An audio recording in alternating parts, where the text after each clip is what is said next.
Hello, everyone. Welcome to the third episode of the Loafing About podcast. I am your host, your gracious host, Meet Loafers. Today, I am joined by the one and only AbsolX Guardian. Hello, I'm Yes. kind of FNaF fandom expert on occultism and esotericism and religious history, which is not like something you think the FNaF fandom would have, but it keeps being relevant. I mean, like even the field stuff, which I am also I am the person who discovered Lynn McTaggart. You're not It's the hero the FNaF fan wanted, but you're the hero we deserve. We need, I guess. Yeah, I mean, again, I've said this like multiple times. I'm so surprised that Matt Pat did not latch onto the quantum mysticism stuff when Fetch came out, because the game theory I know is all about like connecting real life stuff to games and like using that as edutainment. Yeah, like his first FNaF video. Oh yeah, I mean, I'm thinking more of his FNaF 4 theory before Dream Theory, where he talked about Phineas Gage and ice pick lobotomies. Yeah, I'm just gonna assume that people watching this know about the field. The field. Has been, I think, the first topic in conversation in both of the podcasts I've filmed so far. Well, I mean, it's a very underexplored dimension in FNaF, and I think it's what, like, I guess we can't call them the new gen theorists. The new gen theorists. So we're like the third. That's like the focus of. I'm the Gen Alpha theorist. Of like people inspired by Gibby and TD. We're sort of postmodernist theorists. Yeah.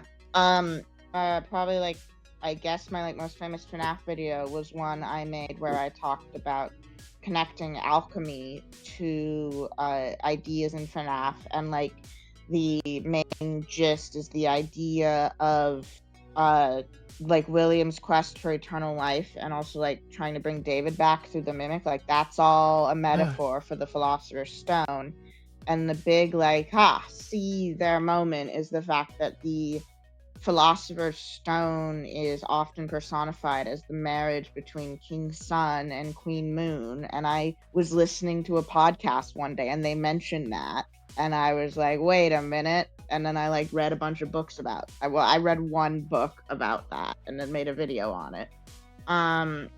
But yeah, the field, again, my other thing you might know me from is being in Gibby's mega video, where I kind of talk about like connecting like historical like systems of esotericism with like quantum mysticism and new age stuff like that. And I'm actually Lynn McTaggart is never directly mentioned by name in any of the FNaF like stuff that has to do with like the field or pseudoscience, and I think that is on purpose, because she is also like an anti-vaxxer and anti-all medicine that isn't just believing yourself better. Well, I mean, there is a Dr. Taggart. There's a Dr. Taggart, and he specifically, his attempt at protecting himself with his mental energies fails, and I think like Scott's whole inspiration is like exploring the dark implications of these kinds of worldviews, if they were real, that their spokespeople do not explore. But the thing is that there's a bit of like kind of eclectic mix of different pseudoscience topics mentioned in FNaF. Like you got his name's escaping me right now, but he's the CIA guy who tortured plants with polygraphs. Tortured plants with polygraphs? Yeah. He's big and fetch. And then also the use of like the 0 point field.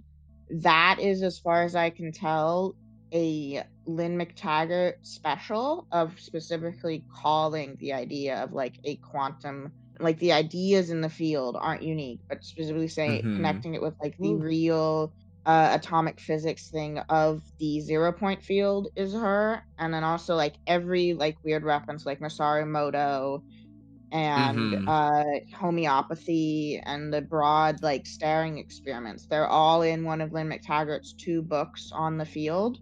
And also one of them's called the intention experiment, and like that's kind of a key word for like using the field, like Mm-hmm. Jake sends Andrew to baseball heaven using a bat made out of intention. And so I think it's definite that is what Scott read and was like, oh, this is an interesting magic Yeah. system. And I mean, it also it's sort of like the whole like manifestation thing. You put your Yeah, intentions out in the universe, and that. Yeah, like that's the like originally the New Thought movement, and originally that was like started by a guy named Phineas Quimby. So like maybe that's a thing. But that's also just like a spin-off from spiritualism. And like I know the Doctor made a video about stone tape theory recently, and stone tape theory is just people attempting to science ghosts. And like Mm-hmm. I like the way that like FNaF sits between like the science fiction and fantasy, and like explores stuff that's like takes ideas that were formulated as science and is like, okay, well, they're not true, but what if they were? And again, all these things are connected, and like that's what I like about studying them. Yeah. And it's a surprisingly deep rabbit hole. You can just keep making connections back to. I mean, maybe I'm just like completely FNaF brained at this point. No. Like so like my two main alchemy sources, one of them like my dictionary of alchemical symbolism, I didn't have when I made my original alchemy video. Mm-hmm. And it talks about like the homunculus, and it's like the homunculus is a metaphor for the philosopher's stone. And I'm like, wait, an artificially created being as a metaphor for the philosopher's stone? It's glitch trap. Well, no, I'm thinking more of the mimic. Well, like that's one of the all mimics. they're all attempts at the philosopher's Yeah. stone. And I think also just like the motif of like putting things back together, of like the Neoplatonist elements in alchemy, of like the world was all originally one thing, which like also like the universe being one thing, that's the field, and then it like split into different things, and like that's the process of creation, and like that made the world imperfect. And so there's like a spiritual element of real historical alchemy, of like by making the philosopher's stone, it's also like a journey of spiritual self-enlightenment, and you're putting the world and you're putting yourself back together. Like the Fredbear plush. Yes. And then also even the whole like everything out there has an effect in here. Yeah, as The above, whole so reason below. why they're connecting like the process, like fantastical process of metallurgy with like personal self-enlightenment, was that the big hermetic idea of as above, so below. That's like the big thing behind alchemy, and like the idea that the macrocosm and the microcosm are going to reflect each other. That like really defined a big way like proto-scientists thought about things. And it's FNaF. It's into FNaF. Yeah. Also, when I like name drop something, please feel free to ask me what it is, because there's like so many terms, and I've completely lost track of like what normal history is. Like Yeah. when She's Always Nervous reviewed my video, she took the time to read out all of the quotes I put on screen from my citations, just because like my style of making videos is if I'm referring to a quote, but like it's not a quote that's important enough to read out loud, I will just put it on screen. And she was like stumbling over how to say Paracelsus, and my reaction watching, I was like, damn, there's people who have never heard anything about Paracelsus. You don't know my goat Paracelsus? What You the don't hell? know about the goat Paracelsus, the founder of toxicology?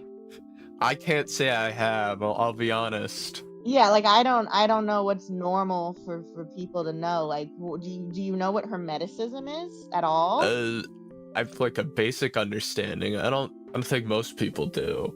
Yeah, like I don't know what's a normal what's a normal thing for people to know.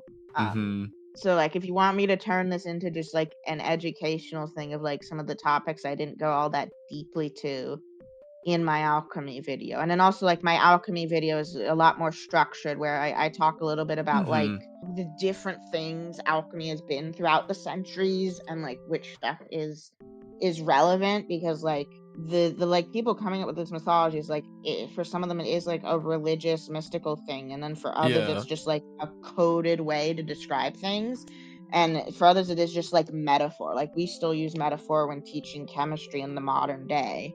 It's just the metaphor is not as cool. No green lions eating the sun anymore. No green lions eating the sun. We need to go back to that, I think. Well, no, I did read a very interesting. The thing that like caused that to click in my brain is so something I'm relating to is the 1632 or like Ring of Fire series, which is like this massive like interconnected series of books about what if a West Virginian town was sent back to the year 1632. And like in the literary magazine they publish, they have like a nonfiction section where they go into like the like logistical explaining a lot of the like decisions they made about why like certain world building things exist in the book. And one of them was someone, because you know like they're bringing all this modern chemistry back into the early modern period, was like using alchemical language to describe the modern properties of mercury, of like everything the uptimers know about mercury, but written in that same like metaphorical language.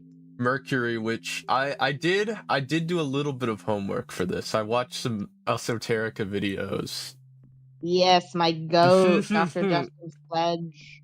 So, from what I understand, alchemists believed basically that every metal was made up of sulfur and mercury. Yeah, and salt. Basically that. Yes. And like it's how like pure it is, how you go from gold to lead and like everything in between. And like you'll notice a lot of these systems are like sometimes self-contradictory because we're just putting together where like mercury is both like the underlying thing, but it is also the in the procession of metals. But that's because again multiple authors, and also like a lot of authors show like philosophical mercury and mundane mercury are different things, which is why I'm like, hey, what's described as looking like mercury? Remnant. And also like Remnant. another big thing about like alchemy in a like literary context is that a lot of the so Jung, who was like he was a protege of Freud, he was the guy who came up with like the concept of the collective unconscious. Yeah. And he was honestly like also an occultist, and he kept trying to formulate ways for like all these systems to have meaning. And he kind of came up with the idea of like the whole system of alchemy reflecting like underlying truths about like human psychology.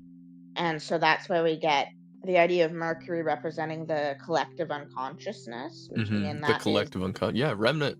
yeah, and like that's also the field, because a lot of like Jungian ideas influenced the New Age. Actually, like the whole idea of zodiac signs reflecting your personality is entirely a product of the New Age. If you went back into if you went back to like early modern or medieval Europe, they'd think that like your full zodiac chart and how it interfered with what was happening in the planets would influence like how you get certain health conditions.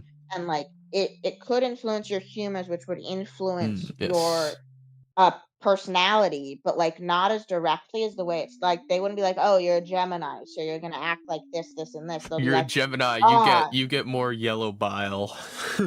yeah, no, they'd be like, okay, you're a Gemini and Jupiter is passing through the house of Taurus, which means for the next month you will have more black bile, which will make you more sad.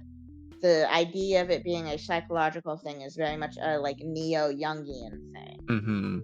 And I suppose before we get like too into the weeds, you should probably explain some like basic concepts, like the Philosopher's Stone. I'm sure most people have heard of that from like Harry Potter, don't actually know what it is. Yeah, so a big thing that's missed about the Philosopher's Stone in fictional depictions is that it's one, it doesn't turn lead into gold. You gotta turn lead into gold to make it. So like if you manage to make the Philosopher's Stone, as a side effect you'd have a process for turning lead into gold. Because also nobody claimed nobody who was actually listened to like claimed they ever 100% made the Philosopher's Stone. It was always like something they were trying to research. Yeah.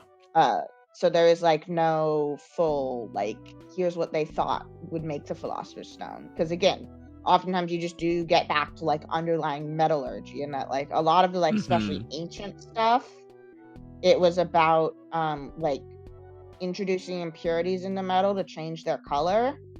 Yeah. For like cool shit like making statues. And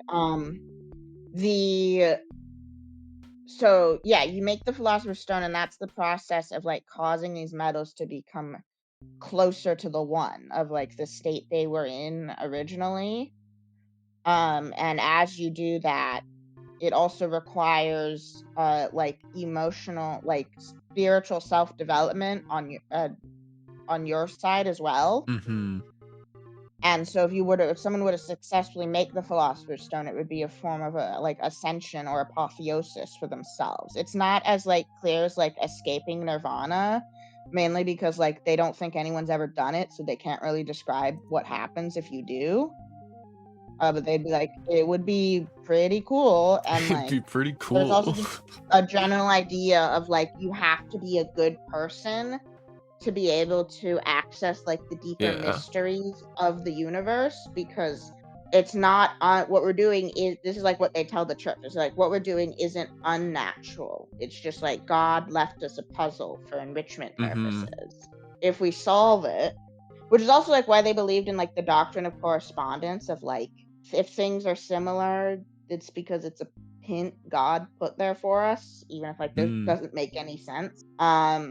Like eating like roots that are like shaped like a heart is good for your heart. Like that's God. God is like the game designer being like, visual storytelling. God is Scott putting Easter eggs in the game. Yeah. You seem to think that I put random Easter eggs into this one, but I didn't. What do you call the dinosaur skeletons? Yeah. Okay, so so Philosopher's Stone, making it's like ascension, and then it would also, you could use that to make the elixir of life, which was the panacea, which would heal everything and like bring people back from the dead. Should make you immortal. It make you immortal, but like there's very much like an idea of like spiritual self-development, and like that's something Dr. Justin Sledge talked about in the Frankenstein video of like all these I'm just gonna say pre-modern, even though a lot of them are in like the early modern period, because like every section of history has a different modernity. Like the development of modern science is like 2 to 3 centuries into the early modern period. Yeah. So I'm just gonna say modernity to mean like the 1700s as like the transitionary period between proto-scientists and the development of like the scientific method. So like Dr. Sedge talks about like pre-modern like ideas of bringing people back from the dead. A lot of it was like if you're doing it to like use these natural forces, you got to be a good person. And then the whole thing about Victor Frankenstein is like in the transition to modern science, Mary Shelley is seeing that like, oh no, people can just seize the natural world and take what they want from it with force. Which again is like an interesting thing in like William's research, and like obviously we know he's Victor Frankenstein. He's trying to force himself to live forever by any means necessary. Yeah. And like I've seen some theorists talk about like the idea of like, oh, William like violating the natural order and like that actually having an effect, like causing things to like the world to fight back. And I personally like need more evidence to believe that, because like if you just show me a fantasy piece of media, anything that happens in it I'm going to assume is just something the world allows, because like that's how the real world, until given technical evidence otherwise, I assume that the rules of the real world apply in a piece of fiction. Hello, wrong Frankenstein monster. I couldn't find there's not many illustrations of the proper. I don't know. You can get the one from the new one. Yeah, he's more accurate. It is more accurate. So the plot events are still quite different, but it gets the themes, and also like the design of the creature is quite accurate. And also, something to do throughout the movie is that the primary color schemes are bright white red and black, which are very like alchemically significant. Which I guess that is something I can talk about, because that's an idea that's not in my alchemy video, because I didn't have it yet. I had it when I was like I say in my alchemy video, oh, I don't see any kind of correspondence in the colors, different like the colors with FNaF, but actually I'm wrong. So it starts with a Negredo, which is like the first process of making the Philosopher's Stone. It's the blackening. You just stick something in a vessel until it gets all cooked. And like as this is, I guess, a little teaser for chroma key theory. Maureen's gonna lay out all this evidence of like how black represents death. And then that transitions to like unlife, of like you're dead but you came back, but like you're not fully alive again. And so like that's the albedo. And then moving from I want to make sure I get this right, which one's the peacock stage. Oh no, so it's moving from Negredo to albedo. I was wrong. I thought it's you get a stage of rainbow-like iridescence. And that's because also like Negredo represents like death and decay already, and albedo represents purification. And so like that's what we're working with here. And then the next one is rubedo, which is it's red. That's the last one, and that's why the Philosopher's Stone is usually depicted as red. But sometimes there's citrine as like a bonus stage, which is yellow. But even if you don't, you would still produce gold, which is yellow. And so like that's the final stage. Now you got Philosopher's Stone, and like that's the like process of both like achieving immortality, but also moving on in FNaF. First you die, then you achieve unlife. And then you have both agony and ecstasy, which again, these are Chroma Key Theory Part 3 teasers. Red is agony. Maury's already done that one. But then yellow is ecstasy, which is like the other side of the emotional spectrum. Like the golden ball pit. Yeah, well that stuff turns from red to gold because it represents if you're Gibby, Jake's traveling back in time to prevent these deaths from even happening. We're turning them gold, you say? Yeah, or alternatively, giving all these souls their happiest day. Much like in philosophy, much like in alchemy. Yeah. So yeah, it is I think like the Philosopher's Stone in FNaF is both like happiest day and moving on, but it is also like a perfect reconstruction of someone who has died. But I think it might be that like that's what like people think the like culmination of this process is, that you get to come back from life fully, and like that's what F10 thinks will happen when she puts David together, and that's what William thinks will happen when his plans come to fruition. But the like actual final step is dissolving back into the field, because that's what I think it does seem like William isn't entirely like satisfied just being Springtrap. Like that's not good enough for him. Especially, well, no, I mean, I think it's part of like he can't be satisfied. Be part of society.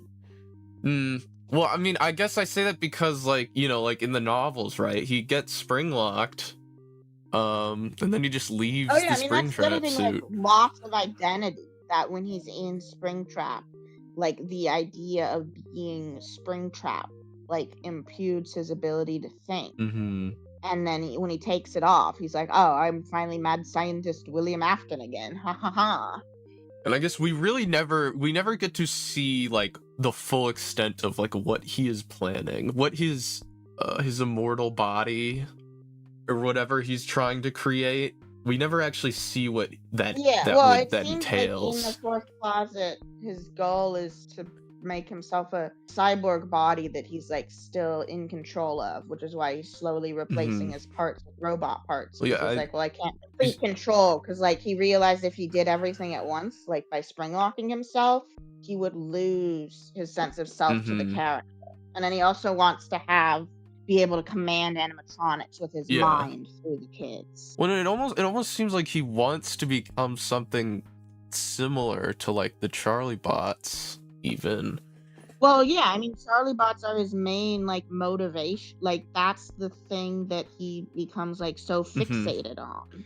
And that's the thing that William has to work so hard to do these things, because he's missing like the emotional component that is always required to create these things. And then also I think it's sacrifice, because Henry has to sacrifice his brain to make the Charlie bots. And I think we don't like necessarily know if Edwin had to do the same thing, but like he definitely poured himself into the mimics, like emotionally and energy wise. And I think that's like kind of the rule of the magic of like, you can't do this for yourself, you can only do it for someone else. The grief of like, both in like the case of like the Charlie bots and the mimic, they both, grief is part of what brought them to life, right? Like Edwin has no idea how the mimic works. It was brought to life by magic.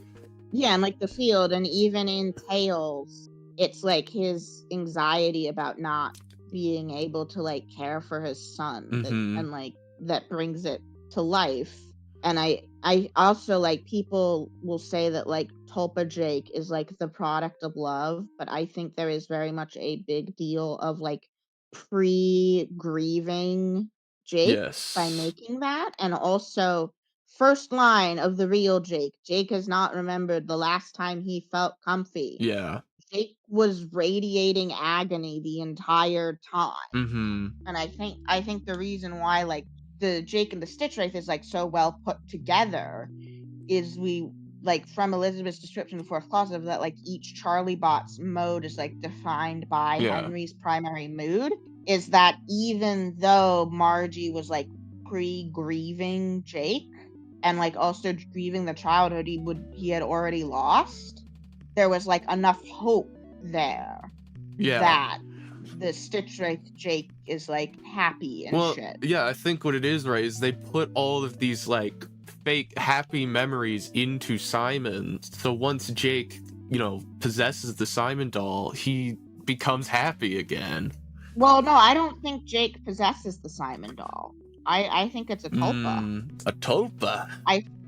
I think that I guess the people are always going to be, I'm going to ask for like, I think I need more evidence of like stuff happening at range.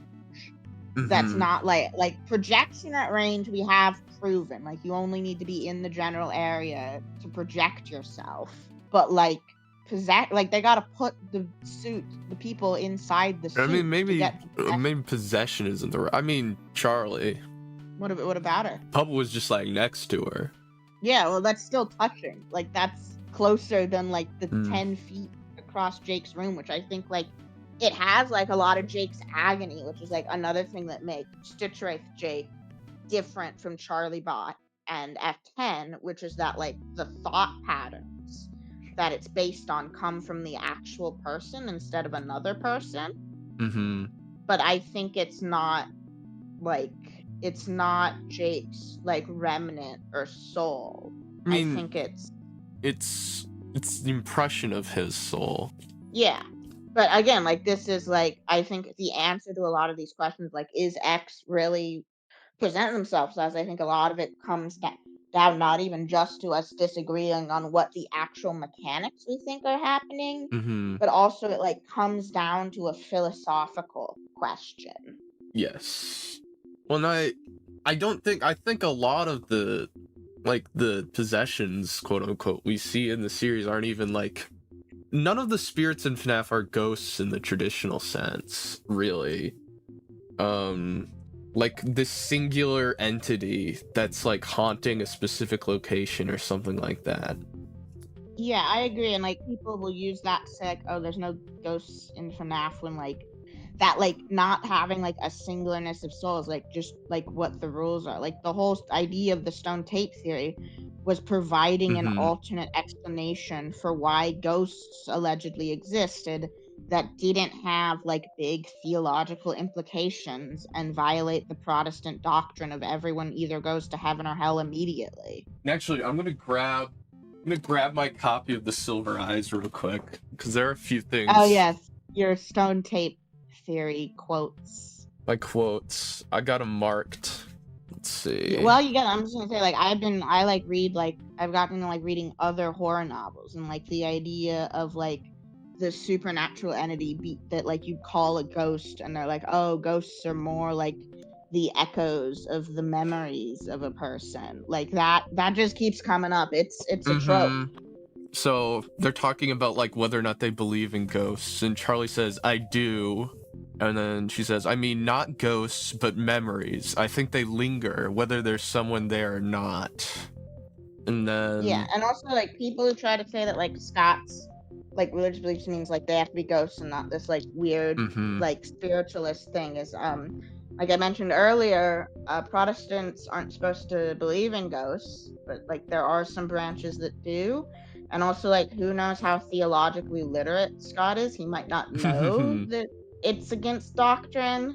And then also, like, is he like writing because you can write a world that has like fundamentally different rules than you think the real world has. But yeah, I don't know, does Scott actually believe in ghosts? Well, no, I think more like believing in the existence of the immortal soul. And like it very well, if like he is bringing over rules from how he thinks real life works, but also like his most likely branch of Protestantism, just by statistics, of that like there are no ghosts, is that there are like immortal souls that go to heaven in FNaF, but we never see any of them except for William. Yes, because God's not so weak that like getting stuffed inside a suit is gonna stop you from going to heaven. So that like they all go to heaven, but they leave behind they leave behind like imprints of their mind, which creates these like sentient beings who aren't ensouled. And like that's the idea of sentient beings who aren't ensouled is a common thing in post-Christian folklore. It is what's left of the like person who lived in the material world, right? Like their soul has left, but the person who existed in like, you know, on Earth, whatever is left of them after their soul is gone is still like lingering. Yeah, exactly like Kingdom Hearts. This is how the nobodies work in Kingdom Hearts when your heart gets taken. Because also, confusingly, heart is basically soul, but there is also a word that is translated as soul, but it's like actually a word that like better means like life force. But when your heart is taken, but your body doesn't die, a new person with most of your memories will be generated. But because they don't have a heart, they will still like act in quite different way. Not like exactly different, but they supposedly can only feel the memory of emotions and apply that to similar circumstances. Yeah. Interesting. And so on the next page after that last quote I read, right, it says, Marla says, maybe we're all shedding our fear and regret and hope everywhere we go, and we're catching traces of people we've never met. Maybe it's everywhere. Yeah, and that's exactly Stone Tape theory, that like you don't need to die. And it is also what Lynn McTaggart says happens with like the biophotons, so like light that our body gives off doesn't actually give off. And like that's how our consciousness works, not through like neurons. And like I will remind you that in AR, Remnant is depicted as glowing balls of light. And also Lynn McTaggart's thing is that people who are experiencing stress on either a psychological or physical level give off more light, which would like tie into the idea of agony being like a more like gooey, like a more sticky or more like easily imparted emotion, which I like kind of think is the situation, because also like dark Remnant in AR is like all goopy, and I think it's like, oh, it's just the sticky form of like emotional energy. Agony's like tar almost. Yeah, Gibby's working on an agony video, and I guess we're the like FNaF metaphysicists, or like the FNaF theologians. We were like, oh, we need a term for like emotional energy that isn't Mm-hmm. tied to a specific emotion, and we came up with the term flux. Lux. Yeah, Interesting. we needed like a term so we could talk about it the same way we talk about like agony Mm-hmm. and remnant. I guess, I haven't read all of the novels yet. I'm still making my way through the Silver Eyes. I don't know if do they actually ever say that Remnant is always like liquid metal? That's how it's described, and so we're kind of thinking more that like remnant is like fixed flux. And then there's also elements of like quintessence theory of Maury's thing of like quintessence being flux Mm-hmm. plus soul. And so like the thought is like maybe, oh, if they die and get stuffed in a suit, then it leaves both their flux and their soul. Mm-hmm. And like that, so what we traditionally call remnant is like very powerful because it's got both ingredients. But that's possibly the people in universe don't necessarily have the same definition of remnant, because the way Dr. Talbot describes remnant to Larson doesn't make it sound like anyone needs to die for it to be Yeah. produced. And some people have like interpreted that the remnant pendant is made out of Renelle's remnant, even though she's like still alive, and so that would be just flux fixed in metal. Mm-hmm. Well, Which I would mean, also be and the it could remnant. be that, the molten metal is that's just like the remnant that William has interacted with is in that form. No, because okay, so like people seem to know about remnant because Larson is able to look it up, and mm, it comes with a definition of people aren't sure if this exists, but it's like molten liquid mercury, and Talbot is for Interesting. some reason on like the police consultant list for remnant, which is how Larson gets his address. And like that's like, oh my, what? Because like, okay, something being police consults does not necessarily mean that it is accepted science by everyone, but that Mm-hmm. does mean it's not like a secret science. Like Yeah. in universe, remnant will have a Wikipedia page. Well, yeah, it's like how, in Fetch, he was being taught about the field in science class.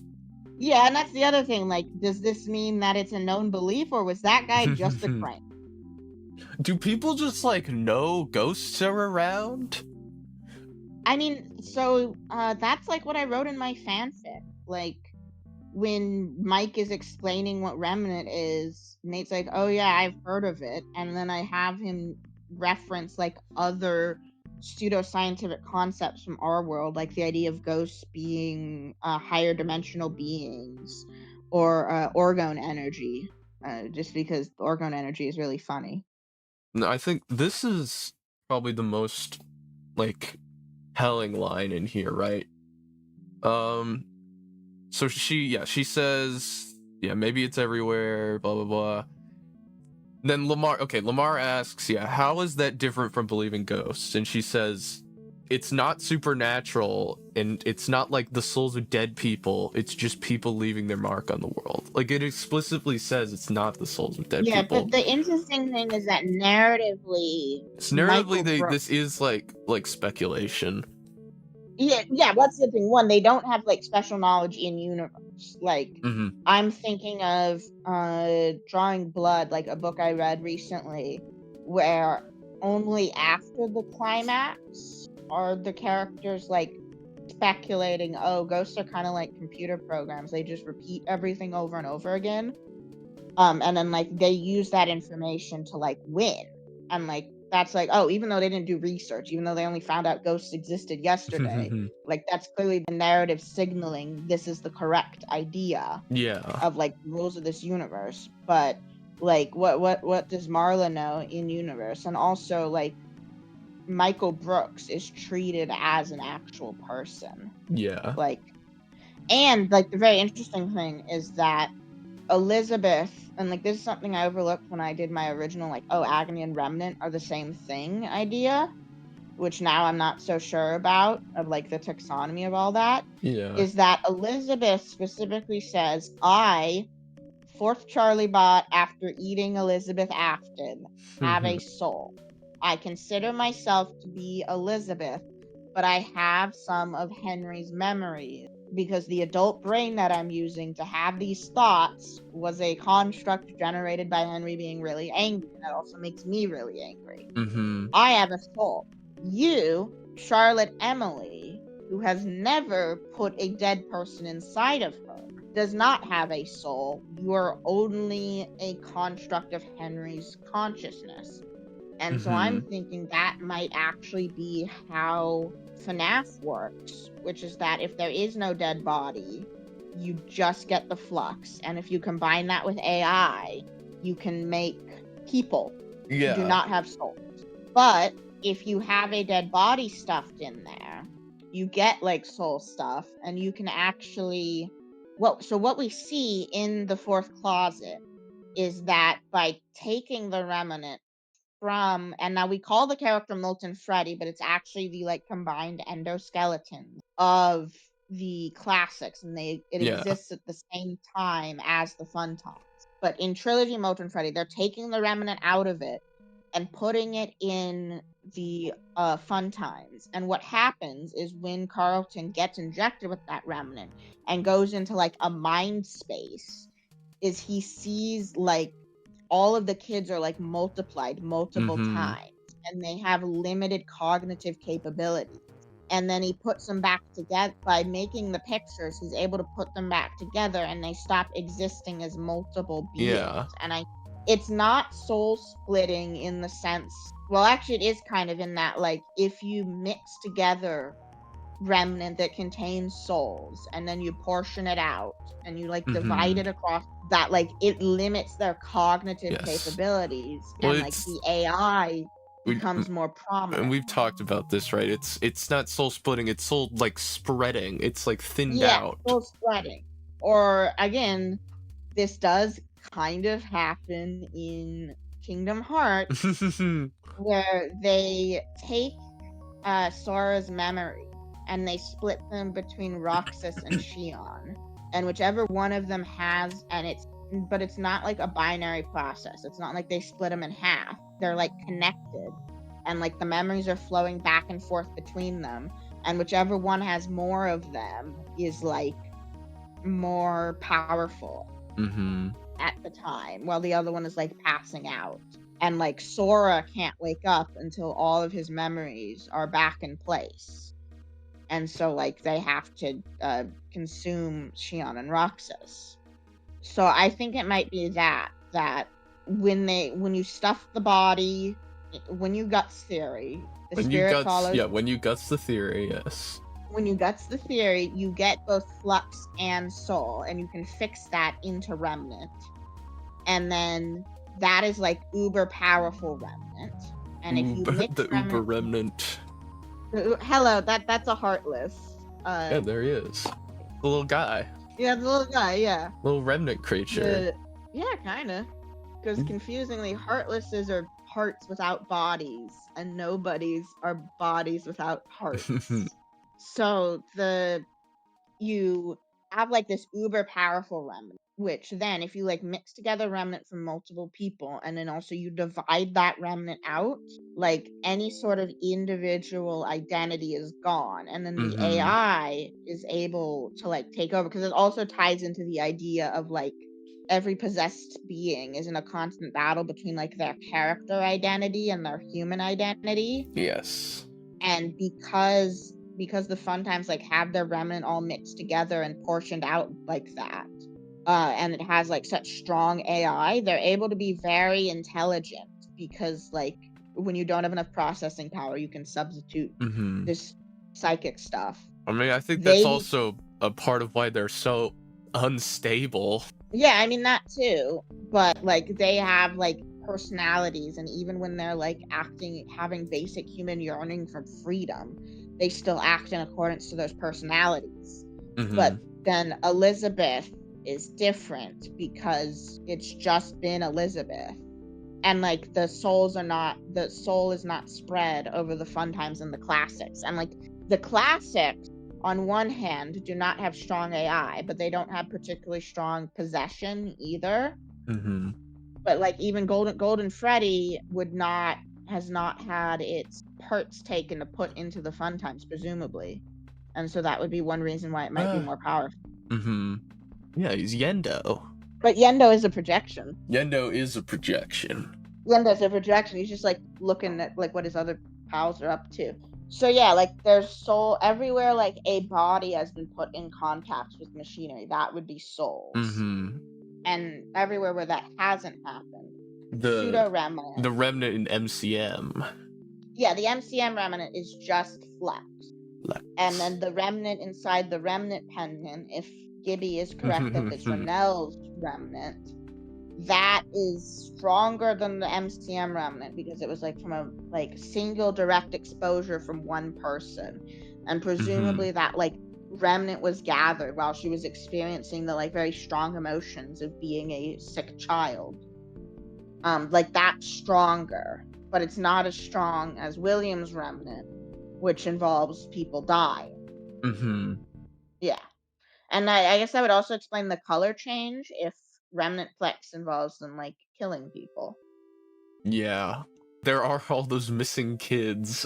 It's kind of the opposite of Monsters Inc., where actually the more fucked up way is the more effective way.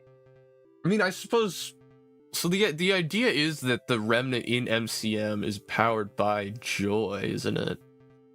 So we discussed this. I think it's less joy and it's more like basically if you look because of the whole like quantum mysticism, like observer effect and like manifesting, is that if you look at something and part of you thinks it's alive, that like imparts some like very weak life energy on it. And there's a lot of stuff about that in the Silver Eyes specifically, which I'm gonna keep bringing up just because that's the one I'm reading right now.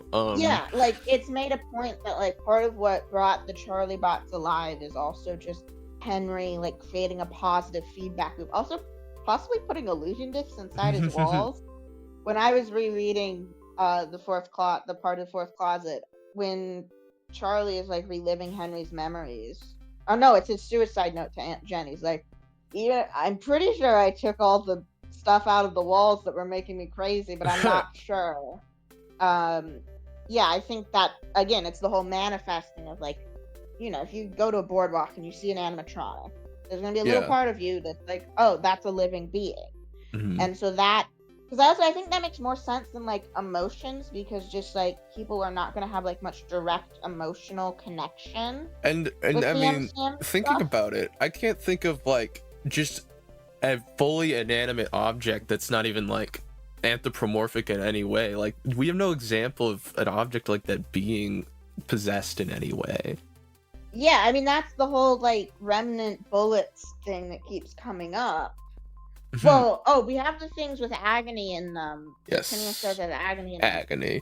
But his whole thing is that it can't do anything. Yeah. There's no like AI, and I think it's. Well, it seems like Flux at least can just sort of just go wherever. Yeah, Flux globs on everything. Agony sticks the hardest, and so yeah, like they would be imparting Flux onto the Murray Coast stuff, and like part of it is like the emotions of like the joy, but I think a big part of it is just the perceiving them as alive. So the idea would be like putting the Flux like in combination with like an AI would almost create like an artificial soul. Yeah, or like again, it would basically create a nobody. Because like nobody's. I think also like Charlie has like a definite like emotional deadness. Like she doesn't seem to really have like her, like she seems to have less emotional reactions to things than she should. And like Elizabeth talks about not really being able to understand everything like that led to Circus Baby's the fourth Charlie bot's creation until after she kills Elizabeth. So I think it's like it's a nobody of that. F10 and 4 is a nobody. You heard it here Yeah. first, folks. The only difference is that the nobodies are generated from the people they're based on, while Mm-hmm. you can in FNaF you can generate a nobody of someone else. Yeah, you could create. I mean, you could create a mimic that's. You can just make up a personality. It doesn't even need to be mimicking a real person. Well, I mean, hey, that is basically what Billy does. He very clearly has dissociative identity disorder. Billy. And like in a world where tulpas are real. Wait, which story is this? B7 and yes, B7 B7. In B7 too. Sorry, in B7, Billy very clearly has dissociative identity disorder, and in a world where tulpas objectively exist, there's not much difference between a tulpa and a DID alter. And so he basically, like how dissociative identity works in the real world, when people have non-human alters, they exist for like a metaphorical reason for like the psychological distress that caused them to like have dissociative identity disorder in the first. Oh my god, that image is massive. It's I'm so sorry. so big. You sent me the highest resolution image on the planet Earth. So Billy is basically Billy almost dies from being getting sick. And like that would be something that would produce a lot of agony and a lot of like grief. And also he's very stressed about dying again when he's watching a Fazbear and Friends cartoon. And the reason he generates like an animatronic alter is just like how it works in the real world, of like it's a metaphor for like, oh, an animatronic would not be able to get sick. Yeah. Animatronics so, like, live forever. They're immortal. Yeah, so he generates the B7 alter, which, and then this is the inaccurate part, that it's just one alter fronting for like over 10 years. But yeah, that's someone making a tulpa out of nothing. Yeah. Not like directly based on any real person except maybe himself. And the quote AI here would be Billy's brain. And then what happens is Billy almost dies in a trash compactor. And when they extract all of the... This is like Jake. Yeah, when they extract all of the cybernetic parts from him and like some of his body, B7 goes with it. Billy was a cyborg. Yeah. He like gets voluntary amputations, which is the part of the story that makes me go, is this able? This sounds a little bit like William cutting off parts of himself, replacing them with robot parts. But I think it's the other way around, because he's having robot dysphoria. B7 is an animatronic on the inside. Oh, yeah. Can't cope with being in a human body because it's not receiving the psychological support it needs as a non-human DID alter. Well, William spiritually, he wants to be an animatronic. He's an animatronic at heart. Yeah. Well, because also, like, until Billy's mom dies, B7 does not really have animatronic dysphoria. It believes its body to be an animatronic's body. But only when it becomes, like, more isolated and not receiving the, like, perceived, like, social appreciation of thinking other people see it as an animatronic. Only then does it develop animatronic dysphoria. I find the story very compelling, but I'm also like, is this ableist? I didn't even think it would be. I understand why people thought it was anti-trans. I think that I'm like, is this anti-Therian? Is this like depicting Therians as like dangerous, crazy people? I don't think Scott Cawthon knows what a Therian is. Yeah, no. Andrea Wagner was like, oh no, he just pitched this to me as reverse Pinocchio. Yeah, and that is interesting. I have not read any of the Tales books yet. You know this. I just bought the entire Tales from the Pizzaplex box set. Then I need to start reading. I personally prefer Tales to Fright. I think Scott gets more like out there with the Yeah. stories, and it's ultimately more refreshing to get through them that Pizzaplex is way. definitely like an environment where you can just go Yeah, and all they're out. also like the stories are more tied together, which was like something I was expecting when I did Frights, because like in Yeah. 1632 they have like a quarterly literary magazine, and like all those short stories are like so interconnected. And then like I'd read 13 Stories by Jonathan Sims, which is the whole premise of that is it's a horror anthology all taking place within one building, and also Mm-hmm. it's about agony.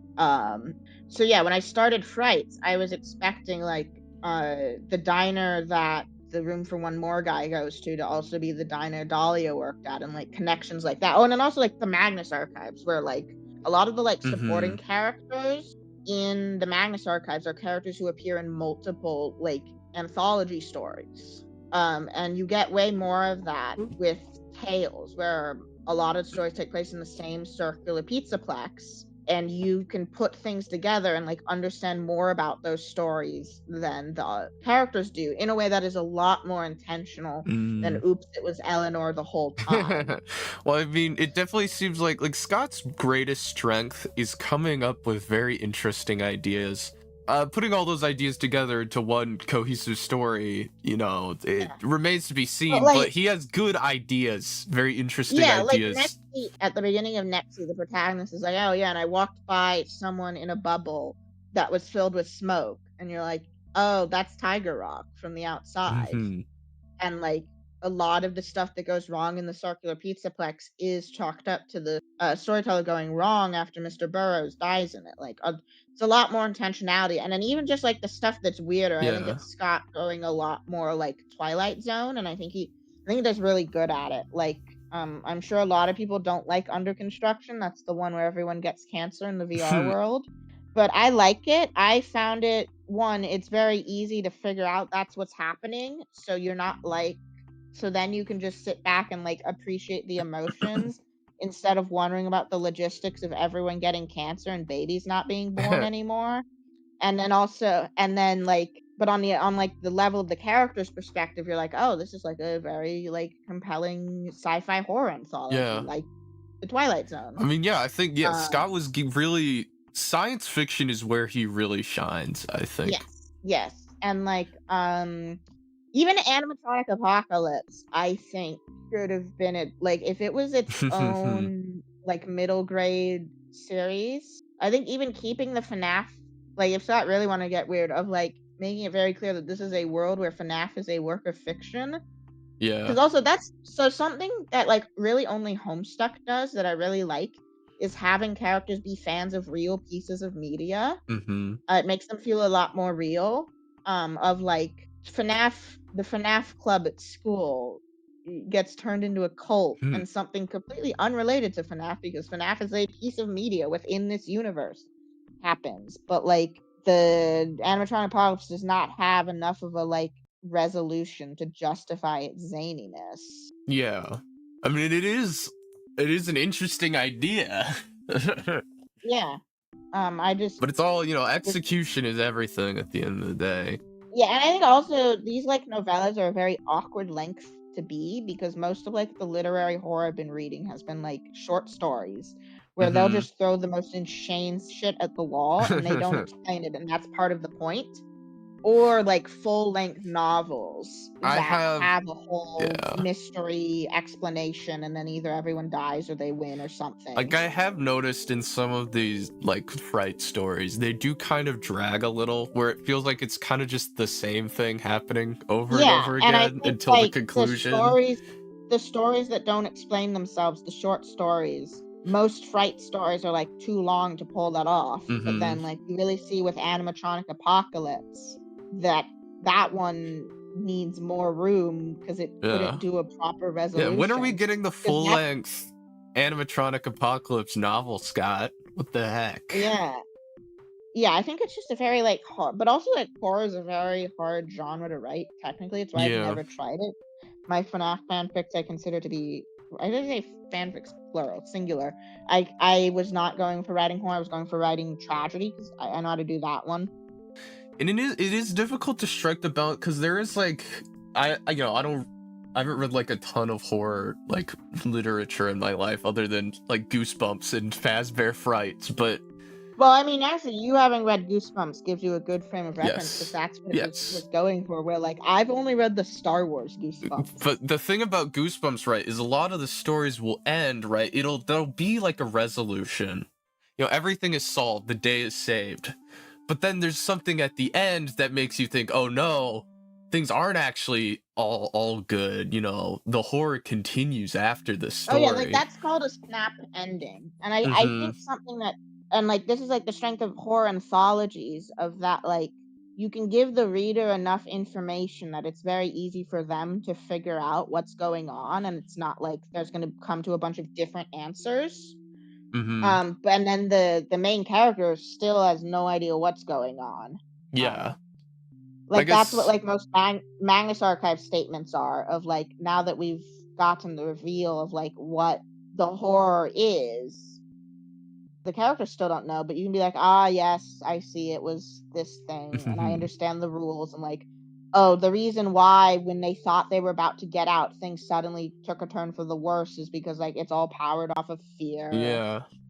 I guess it Yeah. is. I feel like it could be hard to like strike a balance between doing like the snap ending and giving like an actual like satisfying conclusion to the story. Yeah, because also like a lot of the snap endings kind of ruin the entire, like, are very much like, oh, these are standalone stories that don't exist in a wider universe with implications. Like that's what a lot of Twilight Zone episodes did, because like, story's over, go home, it's not relevant anymore. Yeah. Where stuff like the snap ending to Lonely Freddy, of it not being a one-off, leaves you with all these questions about are they mass producing Lonely Freddy's or something? How many kids And have? What are they doing with these possessed Freddys? yeah, where on the other hand, like, or like the snap ending for Bunny Call, is you could just be like, oh, so this was a story with no supernatural. That's fair, and like maybe it does take place in Stitchline, but nobody gives a shit because it's like 2 states away. But then they do the thing of, oh, the guy who was supposed to play Ralpho wasn't really here. Whoa. I do also like think that's quite cheap. Yeah. I mean, it is kind of funny. They're like the two types of endings at Fazbear Frights are you get like the snap ending or the main character just kills himself. Like those are the two endings you're gonna see. Yeah, and like I think also like the most famous like Twilight Zone snap endings are ones where like it recontextualizes everything with like themes and shit, which like the FNaF snap ending, like the one I'm thinking of like the woman who's like getting plastic surgery because she's Yeah. like so ugly society can't stand her, and it turns out everyone in the society has a pig nose. Everyone's ugly. They're all pigs. Like that's like, oh, the story was supposed to make us think about how beauty standards are socially constructed. What is Ralpho being supernatural tell me about? What are you trying to say? Or like the famous one where the like It's not a twist the for something in the supernatural horror series to be supernatural. well, no, it leaves more questions because like in like the Magnus archives, the supernatural can be anything because it's all based Yeah. on just like feeding off of fear. Like they did their own take on mascot horror, and it was the suit. The suit was evil. It's kind of like, what if the yellow rabbit suit walked off and became Springtrap on its own? I'm pretty sure And, that's like, what Blackfoot Ferret believes. I'm not even kidding. but like that, you don't ask the logistical questions like, oh, what remnant is like powering the suit to walk on its own? You're like, oh yeah, fear energy. Everything's based on fear energy. The entities can do whatever they want. Where like FNaF is one with a much more like circumscribed list of magical powers. I mean, agony is the one thing where it's like it can kind of just manifest as whatever it seems sometimes. Yeah, I don't know, but like you can only like see it. I don't know. It's like they're not. Agony will show up as like a shadow creature or just a recreation of the 80s. Yeah, but like those are all like illusions. Yeah, like the projections. memory palaces. They're projections. Yeah, they're projections and Brigadoon. Like Kelsey. Yeah, it is so funny that like we're so starved of the actual vocabulary that any normal series would give us. We're having to make our own like Flux, projections, Brigadoons. Brigadoon. Just literally just naming a different piece of media. But also, like, the idea of a Brigadoon is not exactly the way Brigadoon works in the movie. Of like, oh, it's a place that can only that like time passes more slowly. It's like, what if a Freddy's was suspended in time and also could teleport? And also, What if it generated a what gay if what if a androgynous blonde-haired boy showed up at your school and then you learned he was Golden Freddy? What if? What if? And I also like so much of the story is like so like the whole thing of like, oh, there was only ever one spirit in Golden Freddy. It's just that Kelsey is in the new kid. It's just Kelsey is forced to look like Golden Freddy. Like, Yeah. I only just like the story's been out for years. People should have figured that out. It's like, but also like I mean, not even like Gibby figured it out, because also like he's not focusing on like, oh, here are the like breadcrumbs to solving the lore of this specific story. Yeah. Also because Gibby is a fool. No. Gibby is a fool who believes time travel without Foolish enough man. He evidence. believes we'll care. He pretends to believe we'll care. Yeah, he pretends to believe we'll care when he actually believes we'll grief. Only like half is chopped. Here's our beautiful Bai Shonen. There he is. Mr. Projection himself. Mr. Projection himself. I mean, I guess along those same lines, we could just talk about Agony some more. I mean, what the hell is Eleanor? That's my question. I don't know. Nobody knows. Like, I don't know. I mean, I think the Agony tendrils are mostly made out of blood. Yeah, they taste like copper. Yes, I think it's mostly made out of blood, and I think it's part of the whole like guts theory of it all, of like blood combining with metal and like hemoglobin and stuff. Yeah, I think it's more just like the flux and the soul will bind to the same stuff. Yeah. I don't know, like I can explain a lot about Eleanor. I mean, I don't know. I never even noticed that Renelle is Eleanor backwards until Gibby pointed it out, which just raises so many questions. Because also, like, presumably, like, it would be Eleanor who would have, like, the fake name, and so it would be the backwards name. But Renelle is, like, such a weird name. It's almost my last name, which is why I never noticed that it was Eleanor backwards. Is Renelle the protagonist from To Be Beautiful? No, that's Tal. No. Renelle is Talbot's daughter, and then the Remnant pendant came from Talbot's daughter after she ran away. Yeah, I have not finished the Stitch line yet. Yeah, so like, I don't know. I have a pretty good idea like how Eleanor works. That like she's binding people's souls to the balls. To the balls. To the balls to generate more agony.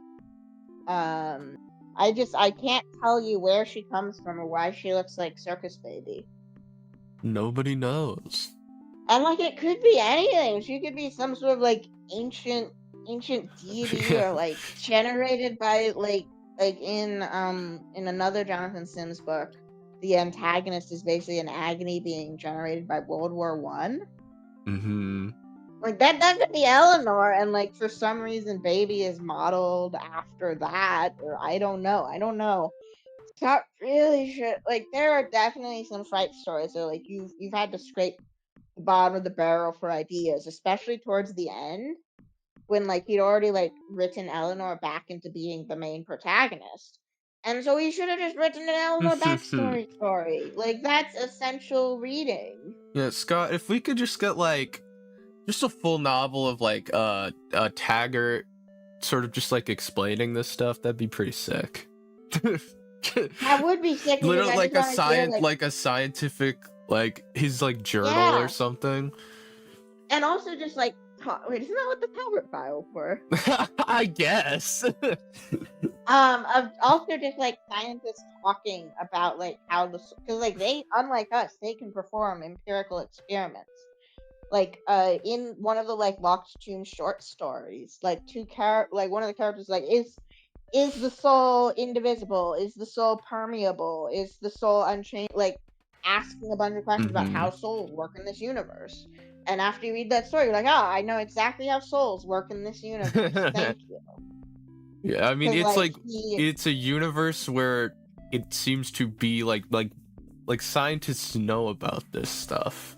yeah, It's measurable. Like, people, yeah, and like people, like the disagreement that the two characters in the Locked Tomb story have, it is resolved by the events of that story, which one of them is correct. Like, like I didn't even like. I kind of assumed. I thought he was like getting the Remnant independent from like dead people's pacemakers, and that it's not Renell's, but that it was like to help Renell if like regular medicine couldn't help her. But like now I'm not so sure because like that's not what Gibby thinks, and also like yeah, if it is other people's remnant, how would it help Talbot remember his daughter? So like it heals his memory. I don't know.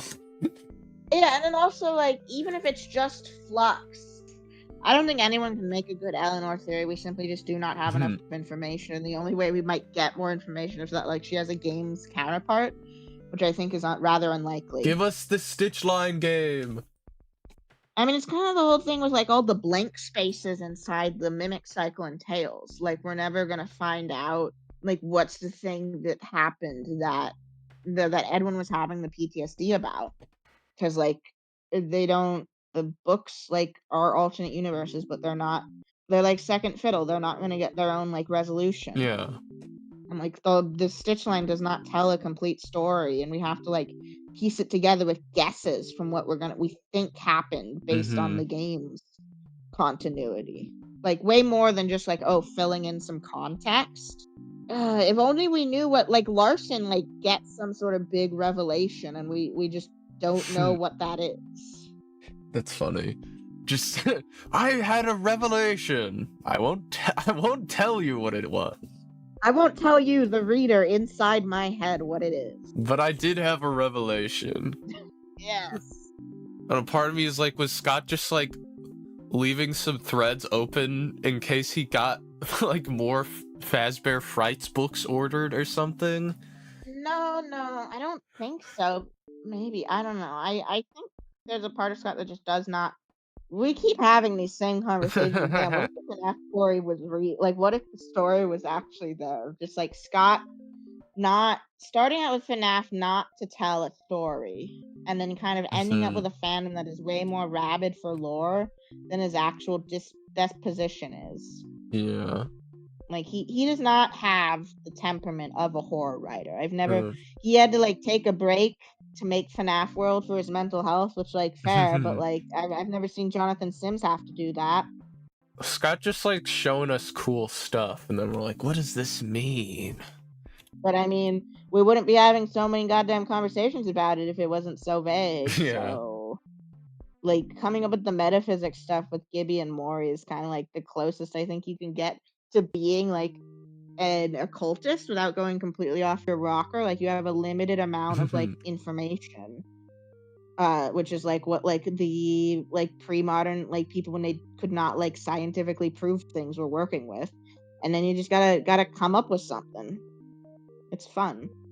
Okay, that's why I like it when like all the answers we got from Secret of the Mimic came with more questions. Yeah. I just wish we could get those answers that give us more questions to stuff related to the main story that we've discussed to death. To be fair, we haven't gotten any new games since then. We don't know where Scott's gonna go from here. Yeah, I mean, it could be that the next game is the like Fredbear's game that like ties up all the stuff in FNaF 4 that he like had to change and then couldn't find a way to tell us well in sister location. There was like Chica's secret party, and even in the second movie, it's almost maybe he's trying to tease that he wants to open the box. I don't know. Yeah, because that's like the thing. Like, if you want to get rid of the box, like from the narrative, you stop talking about the box. Yeah. But we have the movie version of the box, and we have the for all we know, maybe like Scott was like, okay, time to make the script for the Fredbear's DLC for Secret of the Mimic, and he finally found an answer for the box that worked. It's, like, well, damn, it's the mimic in the box. It's Jackie. Jackie's box.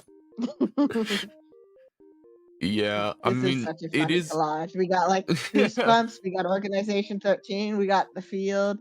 After you're done, can you send that to me so I can send it to Gibby? Yeah. Yeah, Okay. It is interesting to think about, like, and that's something Scott does. He like purposely leaves open threads in the games, and of course we're all like, what does it mean? We need to find answers.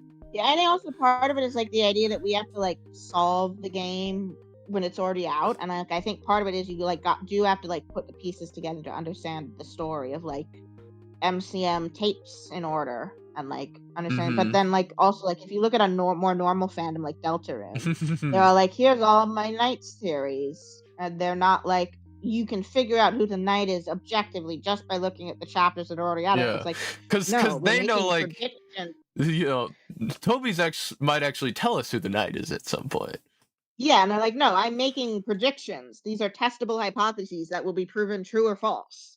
Yeah, and Scott's never going to tell us who the vengeful spirit is. Yeah, that's the other thing. I think like that kind of behavior from the fandom is not like didn't come out of nowhere. It's in reaction to having a storyteller. We can't really. What just happened to the stream? Is this? Oh, it does that sometimes. Don't worry about it. Anything else to talk about? Do you have like any alchemy topics you want me to info dump on that you think the FNaF public should know? I mean, we didn't really talk all that much about Sun and Moon. Oh yes. Okay, so it's King Sun and Queen Moon, which you may notice is the reverse of how it is in Moon.exe. Except if you look into the traits that are associated with the feminine and the masculine in alchemy, the masculine is associated with like order, and the feminine is associated with like inspiration, but also like instability. And it was thought that like, to be a good alchemist, you did need that like feminine side. But also because they were misogynist, the masculine side needed to control the inspiration of the feminine side. But like that's exactly how MCM worked.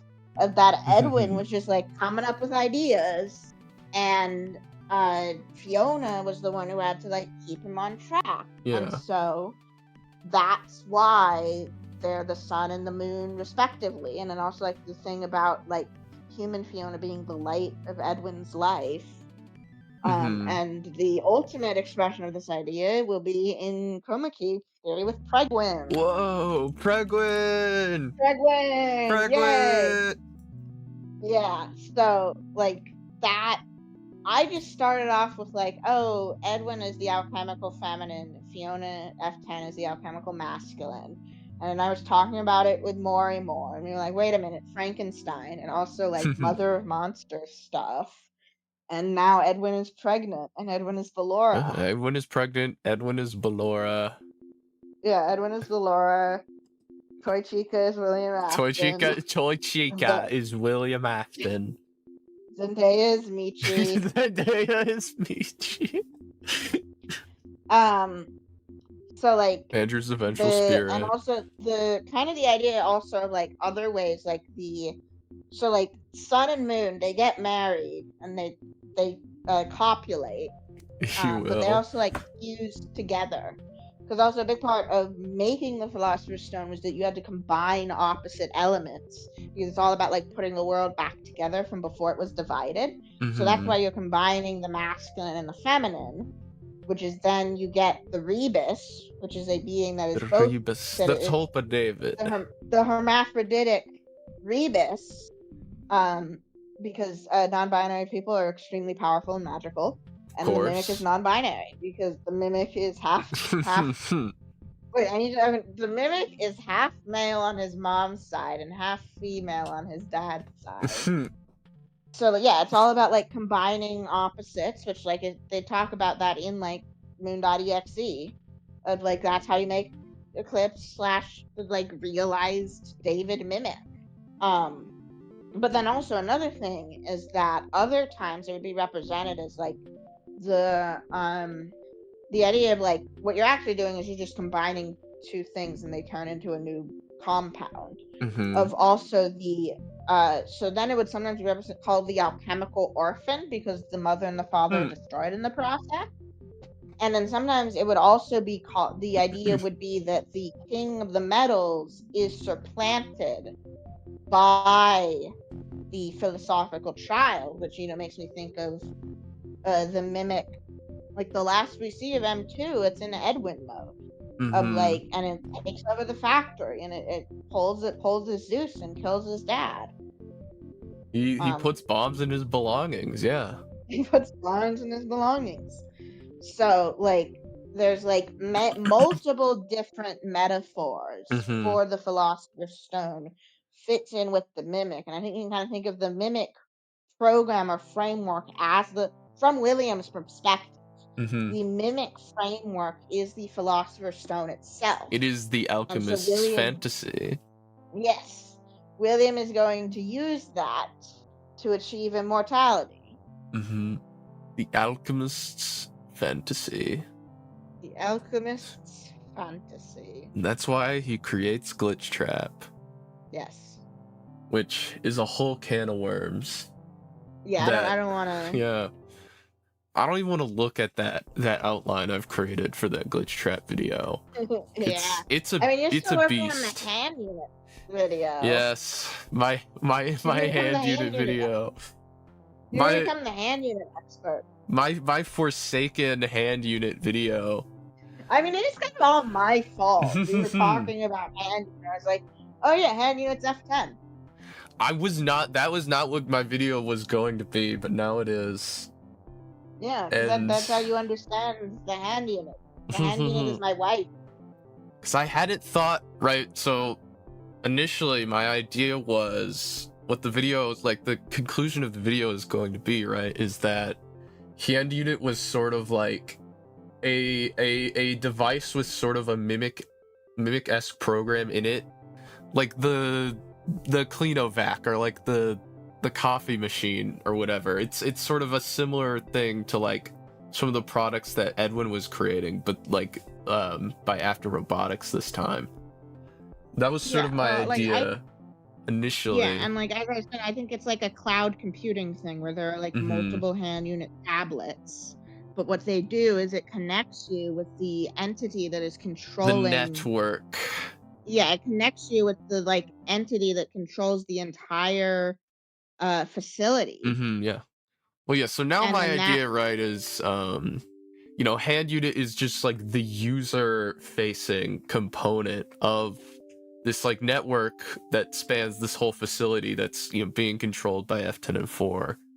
Yeah, and then F10 and 4 is being controlled by Mechtis, because also if you were like, oh, F10 like built the Pizzaplex, why the f would she do that if Phasma Entertainment doesn't have a way to force her compliance? Yeah, and that was the one reason, like I think initially, like very early on, I had the idea, you know, oh, the HandUnit is F10, but then I pretty quickly scrapped that because the thing that I couldn't figure out was like, why would F10 and 4 be doing all the things that HandUnit does?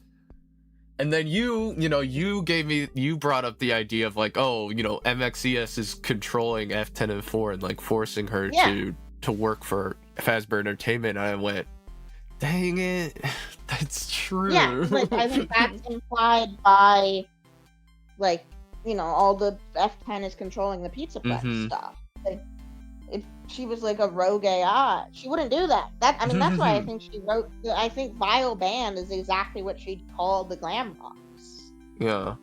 Yeah. Her rotten children. Her rotten, stupid children, as opposed to her children with actual brains. As opposed to her perfect David child. Her philosophical child. Her philosophical. Her perfect alchemical orphan. Yes. Yeah. So like, yeah, HandUnit's F10. because also like you probably know this better than me because you've been going through all the hand Oh units. yeah. Hand unit is very reactive to what you do in a way that makes me Mm-hmm. think that it can't be normal, realistic AI. It has to be magic AI. But just specifically, I literally went through in sister location and looked at like every single thing he does, right? And so he cannot see, but he has like motion sensors, he has like light sensors, he can detect like You know if who there's does an it? You know who has object motion sensors? in a room. You Yeah, know who F10 has and motion 4. sensors? Yeah, Yeah. Dispatch does. I'm getting to Yeah. that part right now in my script, Yeah. talking about, honestly, I totally forgot that he even like talked about that, but like I was, after writing all this stuff about like HandUnit, I went to, go watch like all of Dispatch's dialogue, and I heard him talking about like, oh, we picked this up on our motion sensors, and I'm like, oh my gosh. So okay, here's the thing. So when I first started playing Secret, like at the beginning of Secret, I was actually taking notes. And one of the only few things I wrote down before I forgot I was doing that was, how do they know what the motion sensors and MCM are saying in like Fazbear Entertainment headquarters? And Dispatch doesn't seem to be reacting perfectly to what Arnold's saying. Is Dispatch already an AI? Interesting. So like I'm kind of in the boat that like it's not that Dispatch But then takes over. I'm thinking like what is the moment, like then what is that moment where it's like the static? I think it's always. I think that's but just showing. his inflection changes completely after that. He goes from like Yeah, but talking like a regular human to sounding like HandUnit. That's a good point. I think the rest of the fandom is right. I mean, I guess it is a good question of like how does Fazbear have access to this system already? Again, you gotta remember, the internet does not exist. Yeah. Networking within single businesses in the 70s is not like, especially with like Edwin writing custom protocol. Oh, people watching, this is another thing. I'm getting a computer science degree. So that comes up a lot with FNaF. So networking within a single business in the 70s is not completely ridiculous. Like they had mainframe computers and then, like terminals scattered about, and like Edwin writing his own like email protocol is like, it's not 100% realistic, but it's like it's got the vibe of being realistic. The problem is connecting two disparate locations that are, when like all the MCN infrastructure was designed, a different company. That's not how are you doing that? Is like rate, because like it was dispatched the whole time idea is that because the people in Fazbear Entertainment are so used to taking orders over the radio, and the Mimic can use, and the F10 can use the radio, that she just uses the radio long range and like says like, hey, put the data diver in this guy's van. I mean, and he could be lying. Oh, about the motion sensor? Yeah. Maybe. Or maybe like F10 is like sending maybe F10 and Fazbear are already in contact. They're already working together. Oh no, she's like trying to take advantage of them. Needs to get the source code. I don't know. I mean, I think the other thing that makes me think that is that in the bad ending, Dispatch says that I haven't spoken to you all night. Yeah. Which seems a little bit weird if the last time they spoke was midnight. I mean, and the very like opening cutscene, it's still light out, I'm pretty sure. Yeah. Well, then that's as he's driving to MCM. Wait, is the game 6 p.m. to midnight? So I think what happens, right, is the opening cutscene, it is daylight, right? When we're first introduced to Arnold and Dispatch, and he's like driving down the highway. But then once you actually start the game, right, it is nighttime when he arrives at MCM. Okay, that kind of breaks the whole like 2 hours away is a thing they cut because it doesn't fit with the lore anymore idea. Interesting. So but yeah, like he's been driving for a while. Or I mean, I think the opening scene, I mean, it could be like, I can't remember if it's like broad daylight or like sort of like sunset. Yeah, sunset, yeah. So he had to drive, quite a while. Yeah. But yeah, like the idea is like the way what Dispatch says in the bad ending does not track with it. Dispatch before Jackie being the real Dispatch, that like it's been F10 the whole time, and that like Jackie falling down like shakes the building, and that's the like that. Because also like F10 is able to be more emotional as Dispatch. Well, she starts out talking like HandUnit, and then she like becomes more emotional as she goes. I feel like that could just be her like getting used to using that voice, I guess. Yeah. Oh yeah, like well no, I guess you're the Dispatch expert, that like Dispatch sounds more human like at the end, even before you like choose the parachute ending, because I was thinking more of the the speech I'm always thinking about for certain reasons. Where like that's Dispatch, it's still Andy Field. It's Andy Field the entire time until you like do the reveal, and it's like, again, I think this is like part of why I find F10 very interesting, is like F10 presenting herself as a guy and like hiding behind a masculine persona until she has to assert herself as Fiona. Yeah, I mean, I haven't gotten super deep into Dispatch yet. That is like the part of the script I'm currently working on. Yeah, I think also part of it's also like just giving me ideas of like, oh, what they're gonna take the story next, of like in Ruin 2, you're going through the like sister location Ruin bunkers, and you have HandUnit, but like because Mexis has been defeated, HandUnit can now like do what F10 wants, and you gotta like power it up. Like that's your Freddy for Ruin 2 is HandUnit. Like I think that is something they might do, and then like you like unlock more of its abilities as time goes on. And something else being, like, that could be cool. Something else I thought was interesting, like a connection between MCM and the Pizzaplex, right, is that both of them have like computer terminals, throughout, which have like Helpy as their mascot.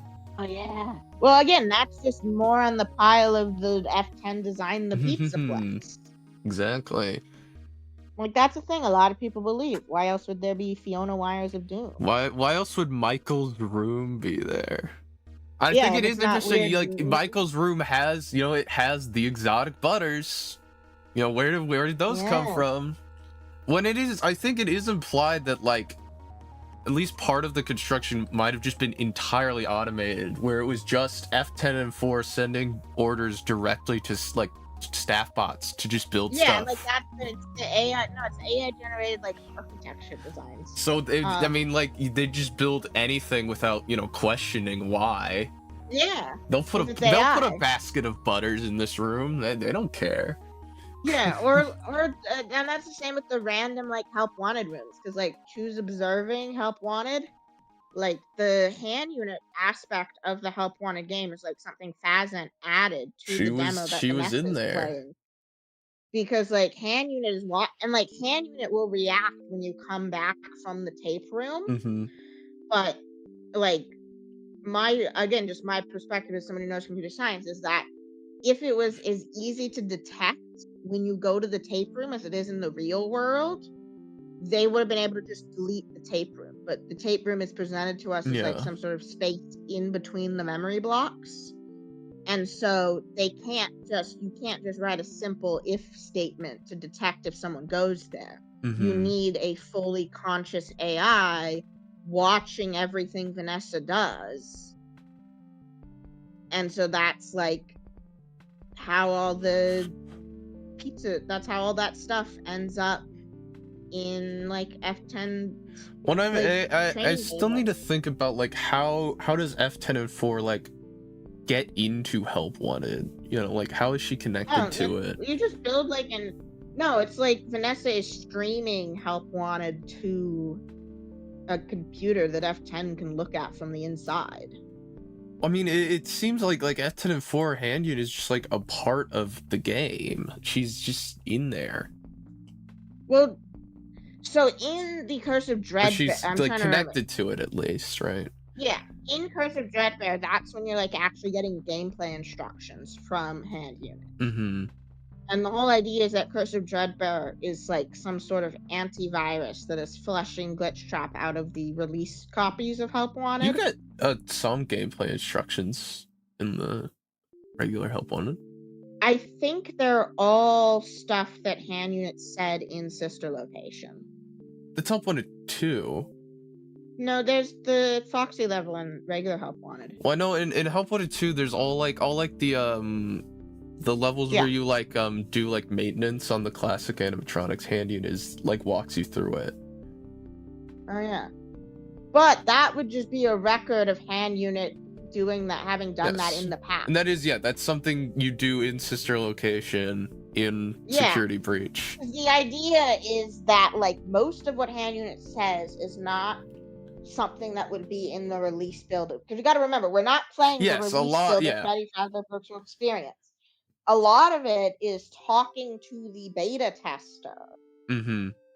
And I'm thinking that is HandUnit in the present, and then everything that is in the mini games is either something that the Silver Parasol devs got access to the HandUnit text-to-speech. Yeah.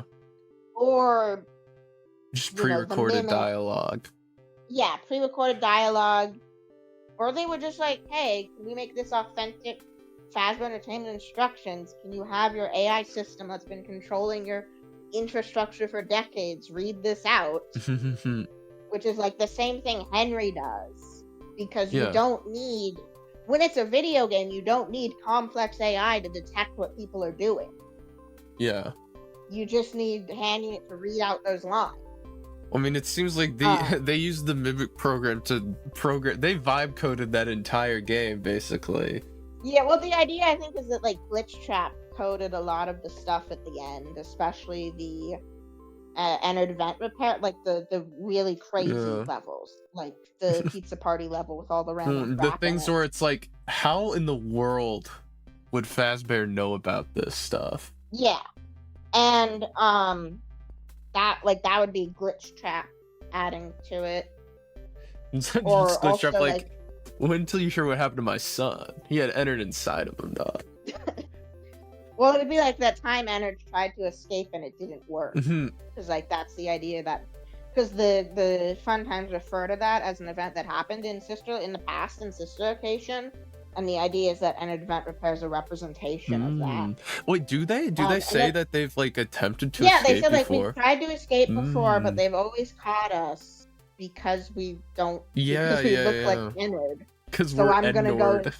And that's why they have no trouble escaping. They already know how to do it. Yeah. They're just like, but they've been in the vents. So we going inside of you, dog. Yeah. And then my idea for Help Wanted 2 is that it's actually taking place inside Glitchtrap's subconscious. Interesting.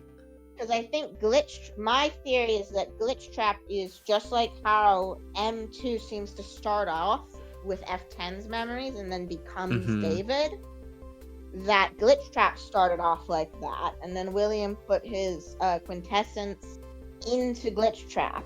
But if you go into like Glitchtrap's subconscious, and that's why there's all those Fall Fest levels, and why there's the Sister Location levels, and then everything that's like working at the Pizzaplex is just stuff that happened to the player like a month ago. It is interesting. All the different like locations throughout like Help Wanted are all locations that are part of the Faz plot.